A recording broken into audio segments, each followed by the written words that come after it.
Well, this holiday weekend for students at an East Texas school district started early.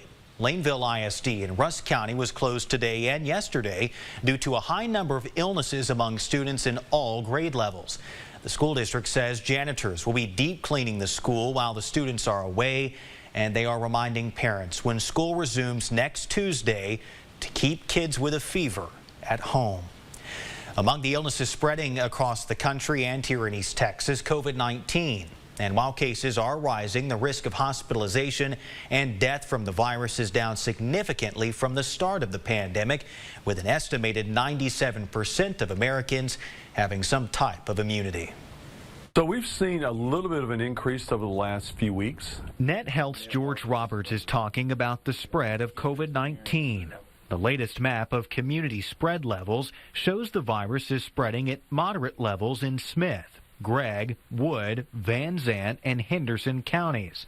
A change from this map 2 weeks ago, when all of the counties in NetHealth's jurisdiction were seeing minimal spread. And Roberts says the information used to determine spread does not include at-home testing. The home testing people do, we don't hear about. But anecdotally, we've heard of a number more cases coming up than there were, say, back in June.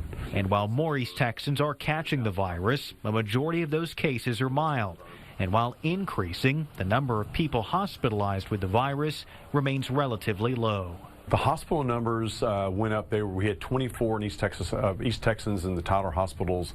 Last Thursday, yesterday, it was 38. So we're seeing a little bit more in the hospitalization range. But more cases, but they do not seem to be as severe as they were in previous times. Looking at historical data, Roberts says this late summer increase follows a trend seen in previous years. What happens, it goes back down in September and October, and then maybe we saw in 2020 around Halloween it started kicking back up again. Well, last year it seemed like it was around the Thanksgiving area before Christmas. So it's sometime late fall or early to mid-fall is kind of when it starts picking back up again.